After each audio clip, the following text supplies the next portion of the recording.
হাসিনা বিদায়ের পর বাংলাদেশে প্রথম সাধারণ নির্বাচন। কে জিতবে বাংলাদেশে? টাকা, ক্ষমতা, ধর্ম, বাংলাদেশের ভোটে কে কাজে লাগাচ্ছে এই তিন অস্ত্র? জামাত যদি ভোটে জেতে তাহলে সত্যি কি বাংলাদেশে ইসলামী শরীয়তি আইন চালু হবে? কি বলছেন জামাতের আমির শফিকুর রহমান নিজে? এই ইনসাফ করতে হলে আল্লাহ তাআলাকে ভয় করতে হবে। কেন জামাত প্রধানের নির্বাচনী প্রার্থীপদ বাতিল করতে চায় বেশ কয়েকটা মহিলা সংগঠন? সাধারণ নির্বাচনের সঙ্গে কেন গণভোট হচ্ছে বাংলাদেশে? এই গণভোট কি পরবর্তীকালে বাংলাদেশের মাটিতে ফের রাজনৈতিক অস্থিরতা তৈরির অজুহাত হিসেবে কাজে লাগানো হতে পারে? সবথেকে বড় প্রশ্ন, বিএনপি নাকি জামাত, কোন দিকে ঝুঁকে রয়েছেন আওয়ামী লীগের সমর্থকরা?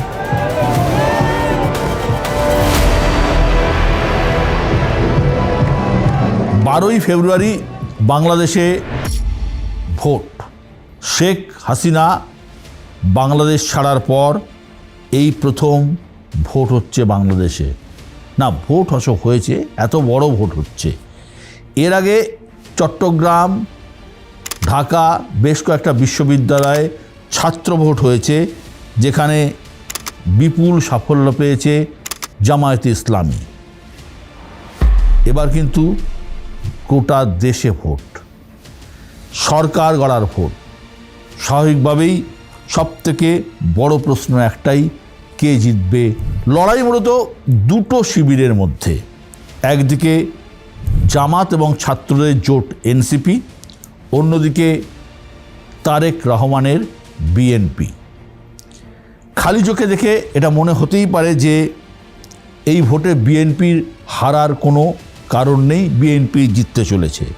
কেননা বাংলাদেশের প্রতিটা গ্রামে, প্রতিটা এলাকায় তাদের সংগঠন রয়েছে, তাদের যে প্রতীক চিহ্ন ধানের শীষ, সেটা সবাই চেনেন। সদ্য খালেদা জিয়া প্রয়াত হয়েছেন, তার প্রতি একটা আবেগ দেশবাসীর আছে, এবং বিএনপির একটা পুরনো ভোটও কিন্তু বহুদিন ধরে আছে। পাশাপাশি হাসিনা বিদায়ের পর যেহেতু আওয়ামী লীগকে নির্বাচনে নিষিদ্ধ করা হয়েছে, আওয়ামী লীগকে কাছে টানার জন্য তারেক রহমান একটা চেষ্টা করছেন এবং করে চলেছেন। মুক্তিযুদ্ধের প্রসঙ্গ তুলছেন, জামাতের উগ্র ধর্মীয় অবস্থান নিয়ে প্রশ্ন তুলছেন। এই আওয়ামী লীগের যে ভোট, অন্তত 35 থেকে 40% ভোট আওয়ামী লীগের খুব খারাপ দিনেও ছিল। এই ভোটে যদি ভোটারদের একটা বড় অংশ যদি ভোট দিতে নামেন, তারা কোন দিকে ভোট দেবে? তারা যদি বিএনপির পক্ষে ভোট দেয় তাহলে তো আর কিছু বলার দরকার নেই। এই পরিস্থিতিতে এই ভোটে বিএনপির হারা খুব কঠিন, অন্তত এমনটাই মনে করছেন যারা বাংলাদেশ সম্পর্কে অভিজ্ঞ সেই রাজনৈতিক মহল। তবে ভোটের এমন একটা ব্যাপার যে যতক্ষণ পর্যন্ত রেজাল্ট না বেরোচ্ছে, ফলাফল না বেরোচ্ছে, ততক্ষণ কিছুই বলা যায় না। আবার অনেকে বলছেন পদ্মাপাড়ে নাকি ভোটের ফলাফলকে বদলে যাওয়ার জন্য একটা বিরাট চক্রান্ত চলছে। ভোটের ময়দানে এমনিতেই টাকা, ক্ষমতা, পেশিশক্তির ব্যবহার হয়, কিন্তু এবারে টাকা, ক্ষমতার সঙ্গে প্রবলভাবে ধর্মের মিশেল রয়েছে। সব মিলিয়ে এবারের ভোট একটু অন্যরকম, এবং অভিযোগের তীর কিন্তু জামাতের দিকে। ভোটের ক্ষেত্রে আমরা সব জানি, সব দেশেই, আমাদের দেশেও তাই, নিরাপত্তা একটা বড় বিষয়। ভোটার যদি নিজেকে নিরাপদ না মনে করেন, ভোট কেন্দ্র অবধি যাওয়ার যে নিরাপত্তা সেটুকু যদি মনে না করেন, তাহলে ভোট কেন্দ্রে তিনি যাবেন না, ঝুঁকি নেবেন না। এবং এটা কিন্তু বাংলাদেশে আওয়ামী লীগ ভোটার শুধু নয়, একটা বড় সংখ্যক হিন্দু ভোট, প্রায় 1.5 কোটির কাছাকাছি রয়েছে। তারা কি করবেন তার উপর কিন্তু অনেকখানি নির্ভর করছে। আমরা জানি যে বাংলাদেশে হিন্দু ভোটের একটা বড় সংখ্যা আওয়ামী লীগের দিকে যেত। তারা কি এবার ভোট দিতে মাঠে নামবেন? এখন ঘটনাচক্রে বাংলাদেশে সাধারণত যখন ভোট হয়, তখন আমাদের দেশে যেমন ভোট কেন্দ্রের নিরাপত্তা থাকে সিআরপিএফ, তারপর পুলিশ, এদের উপরে বাংলাদেশে ভোট কেন্দ্রের নিরাপত্তায় থাকে আনসার এবং গ্রামরক্ষী বাহিনী। এই গ্রাম প্রতিরক্ষা বাহিনী নামে যে বাহিনীটা আছে এটা মূলত আধা সামরিক বাহিনী। এই বাহিনীটা প্রধানত স্বরাষ্ট্র মন্ত্রকের আওতায় থাকে। এই বাহিনী পরিচালনা করেন সেনাকর্তারাই। এবার সিদ্ধান্ত হয়েছে ভোটের বাংলাদেশে এই বাহিনীর 5,56,000 5.5 লাখেরও বেশি সদস্যকে ময়দানে নামানো হবে। একটা অভিযোগ উঠছে, একটা হালকা হাওয়া শোনা যাচ্ছে, ভোটের ফলাফলকে প্রভাবিত করার জন্য এই বাহিনীকে নাকি কাজে লাগানো হবে। সেই উদ্দেশ্যেই নাকি 3,000 জামাত সমর্থক এবং জামাত ঘনিষ্ঠকে আনসার এবং এই গ্রাম প্রতিরক্ষা বাহিনীতে নতুনভাবে ঢোকানো হয়েছে। এখন অভিযোগটা যখন উঠছে, অভিযোগের পেছনে নিশ্চয়ই কোনো না কোনো কারণ আছে। যারা এই অভিযোগ তুলছেন তারা বলছেন যে এই গ্রাম প্রতিরক্ষা বাহিনীর বর্তমান মাথা যিনি, তার নাম আব্দুল মোতালেব। এই আব্দুল মোতালেব ছাত্র জীবন থেকেই জামাত অনুরাগী বলে পরিচিত। ভোট কেন্দ্রের নিরাপত্তা, ব্যালট পাহারা, ভোটের দিনের আইন শৃঙ্খলা এই সবই দেখার কথা এই বাহিনীর। এই পরিস্থিতিতে এই বাহিনীর নিরপেক্ষতা নিয়ে অনেকেই প্রশ্ন তুলছেন। অনেকের ভোটে এবারের যে পরিমাণ টাকা খরচ করা হচ্ছে সেটাও আগের অতীতের সমস্ত নির্বাচনকে পিছনে ফেলে দিয়েছে। আর সবথেকে বড় যে অস্ত্রটা রয়েছে সেটা হচ্ছে ধর্ম, যেটা জামাতের মূল অস্ত্র। শুধু মূল অস্ত্রই নয়, জামাতের এজেন্ডাও আপনি বলতে পারেন। ভোটের বাংলাদেশে এখন সবার একটাই কৌতূহল, জামাত আর ছাত্রদের জোট এনসিপি যদি ক্ষমতায় আসে তাহলে বাংলাদেশে কি শরীয়ত লাগু হবে, অর্থাৎ ইসলামী আইন চালু হবে? সম্প্রতি এক আন্তর্জাতিক সংবাদ মাধ্যমের প্রতিনিধি সরাসরি এই প্রশ্ন করেছিলেন জামাতের আমির অর্থাৎ জামাতের সর্বোচ্চ নেতা শফিকুর রহমানকে। জবাবে শফিকুর রহমান যা বলেন তা অত্যন্ত তাৎপর্যপূর্ণ। জামাত প্রধানের বক্তব্য, তিনি বাংলাদেশে নারীদের সম্মান এবং নিরাপত্তা চান। এর জন্য যা দরকার তাই তিনি করতে চান, তার থেকে বেশি কিছু তিনি চান না। এখন নারীর সম্মান কিসে সেটা খোলসা করে বলেননি শফিকুর রহমান। পর্দাতে নারীর সম্মান নাকি পর্দার ছাড়া নারীর সম্মান, তাও তিনি পরিষ্কার করেননি। সম্প্রতি একটা সোশ্যাল মিডিয়া পোস্ট খুব ভাইরাল হয়েছিল। তাতে শফিকুর রহমানের অ্যাকাউন্ট থেকে সেই পোস্ট করা হয়েছিল। সেই পোস্টে লেখা হয়েছিল, আমরা মনে করি না মেয়েদের রাজনীতিতে আসা উচিত বা নেতৃত্বে আসা উচিত। জামাতে এটা অসম্ভব। আমরা বিশ্বাস করি মহিলাদের যখন আধুনিকতার নামে ঘর থেকে বের করা হয় তখন তারা শোষণ, নৈতিক অবক্ষয় এবং নিরাপত্তাহীনতার মুখোমুখি হয়। এটি অন্য কিছু নয়, বরং অন্য রূপে প্রতিতাবৃত্তির মতোই। এই পোস্ট ঘিরে তুমুল বিতর্ক শুরু হয়ে যায় বাংলাদেশে। শফিকুর রহমান দাবি করেন তার অ্যাকাউন্ট নাকি হ্যাক হয়েছিল এবং হ্যাকাররাই তাকে বদনাম করার জন্য এই পোস্ট করেছে। যদি আমরা তর্কের খাতিরে ধরে নিই যে শফিকুর রহমান এই পোস্ট করেননি, তাহলেও এটা বাস্তব বা এটা ঘটনা যে জামাতের ধর্মীয় কট্টরপন্থাকে অস্বীকার করার কোনো জায়গা আমাদের কারণ নেই। শেখ হাসিনা দেশ ছাড়ার পর বাংলাদেশ জুড়ে মৌলবাদের যে বাড়বাড়ন্ত আমরা দেখেছি, নিজেদের কট্টরপন্থী নীতিকে সামনে রেখে নিশ্চিতভাবেই তার ফয়দা তুলতে চাইছে জামাত। সম্ভবত এই আশঙ্কাকে মাথায় রেখেই শফিকুর রহমানের প্রার্থীপদ বাতিলের দাবি তুলেছে 11টি সংগঠন। এই 11টি সংগঠনের মাথায় কিন্তু মূলত রয়েছেন মহিলারাই।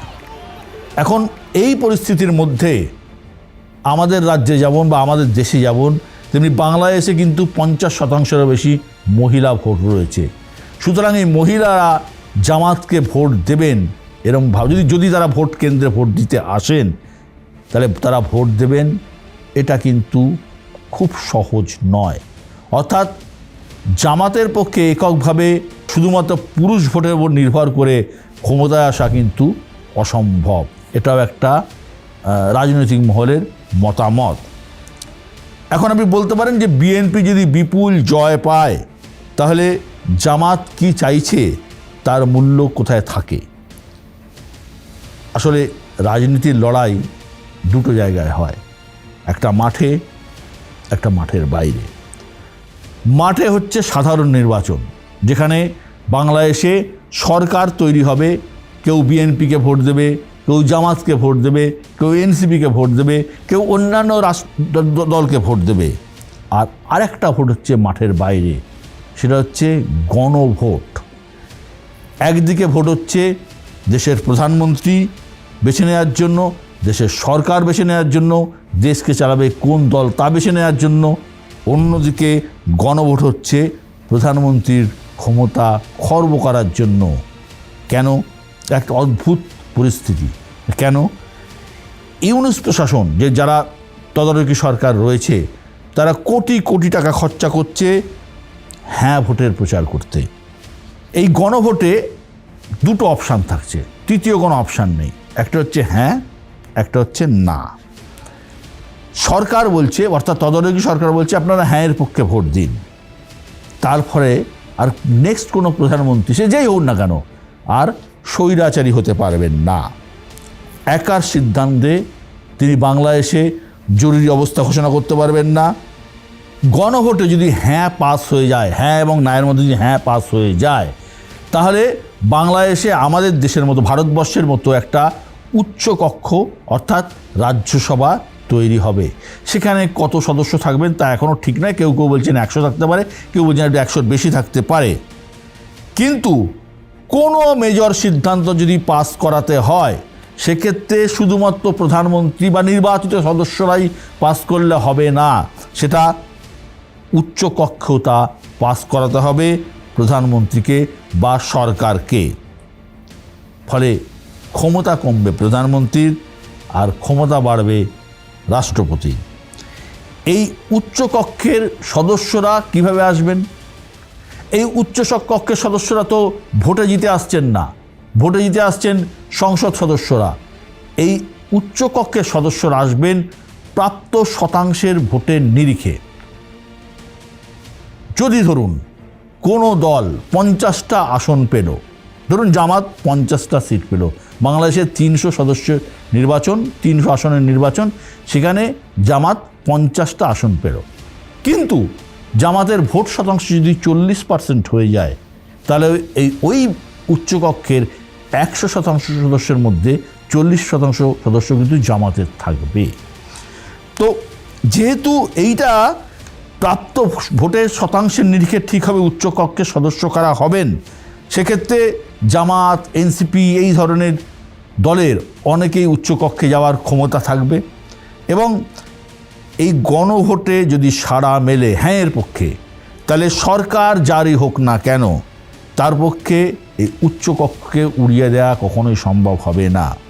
তাতে দেশে ফের অস্থিরতা তৈরির আশঙ্কা থাকবে।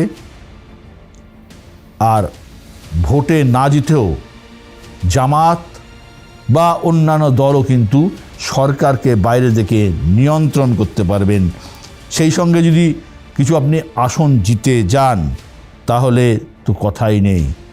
একদিকে নির্বাচিত সংসদ সদস্যদের মধ্যে বিরোধ, অন্যদিকে উচ্চকক্ষে প্রতিনিধিত্বের ভিত্তিতে আসন, সব মিলিয়ে যেই সরকার চালাক না কেন অস্বস্তিতে থাকবে, এ নিয়ে কোনো সন্দেহ নেই। এখন একমাত্র যদি এই গণভোটে সাড়া না মেলে, এই গণভোট যদি খারিজ হয়ে যায়, তাহলেই নতুন সরকার সেটাকে বাতিলের তালিকায় ফেলে দিতে পারবে। পাশাপাশি জুলাই সনদ, অর্থাৎ শেখ হাসিনা বিতাড়নের পর যে জুলাই সনদ হয়েছিল, সেই জুলাই সনদের একাধিক প্রস্তাব সংবিধান বিরোধী এইসব বলে আদালতে চলে যেতে পারবে। এখন সবটাই নির্ভর করছে আগামী 12ই ফেব্রুয়ারি বাংলাদেশের জনতা কি রায় দেয়, তারা হ্যাঁয়ের পক্ষে থাকে না নায়ের পক্ষে থাকে। তবে হ্যাঁ হোক বা না, নির্বাচনে সরাসরি তারা নেই, নির্বাচনে তাদের অংশগ্রহণ করতে দেওয়া হয়নি, কিন্তু সবথেকে গুরুত্বপূর্ণ ভূমিকা কিন্তু তারা হচ্ছে আওয়ামী লীগের ভোটার। তারা কোন দিকে থাকবে? বলছিলাম যেটা কম বেশি 35 থেকে 40% ভোটার আওয়ামী লীগের রয়েছে। আজকের এই ঘোর দুর্দিনেও অন্তত 25% ভোট কিন্তু আওয়ামী লীগের আছে। আর 1.5 কোটির উপর হিন্দু ভোটার আছে, যারা অধিকাংশই কিন্তু আওয়ামী লীগের ভোটার। এই ভোটই কিন্তু আসল ফ্যাক্টর। বিএনপি জামাত উভয় পক্ষই এই ভোটারকে কাছে টানার চেষ্টা করছে। বিএনপির বক্তব্য, মুক্তিযুদ্ধের আদর্শ ইতিহাস একমাত্র তারাই বাঁচিয়ে রেখেছে বা রাখতে পারবে। শেখ হাসিনা অত্যন্ত খারাপ, কিন্তু আওয়ামী লীগ ভালো। অন্যদিকে জামাতের দাবি, হাসিনা দেশ ছাড়া হওয়ার পর আওয়ামী সমর্থকদের উপর যে হামলা হয়েছে তাতে জামাতের কোনো হাত নেই, উল্টে আওয়ামী সমর্থকদের সব রকমের নিরাপত্তা তারা ভবিষ্যতের জন্য দেবে এবং তারাই প্রোটেকশন দেবে আওয়ামী লীগ সমর্থকদের। এখন বাংলাদেশের ভোটে সরাসরি অংশগ্রহণ না করেও এই আওয়ামী লীগের ভোটাররা কোন দিকে ভোট দেন তার উপরই সরকার নির্ভর করবে, সরকার তৈরি নির্ভর করবে। আর সবথেকে আরও বড় ফ্যাক্টর হয়ে যাবে বাংলাদেশের সংখ্যালঘু ভোটার, অর্থাৎ হিন্দু, বৌদ্ধ এবং খ্রিস্টান যে ভোট আছে। হিন্দুদের সংখ্যাও অনেক, বৌদ্ধ অনেক রয়েছে। তারা কোন দিকে ভোট দেন তার উপরে অনেক কিছু নির্ভর করছে। তবে পরিস্থিতি যা, তাতে এই ভোটাররা জামাতের পক্ষে যাবেন বলে মনে হয় না। এদের অধিকাংশই বিএনপির দিকেই ঝুঁকবেন, কারণ বিএনপি মন্দের ভালো বলে এরা মনে করেন। সেক্ষেত্রে বাংলাদেশে সরকার গড়া কিন্তু বিএনপির কাছে অনেক বেশি সহজ, যদি না অন্য কোনো অঙ্ক এসে সব কিছু হিসেব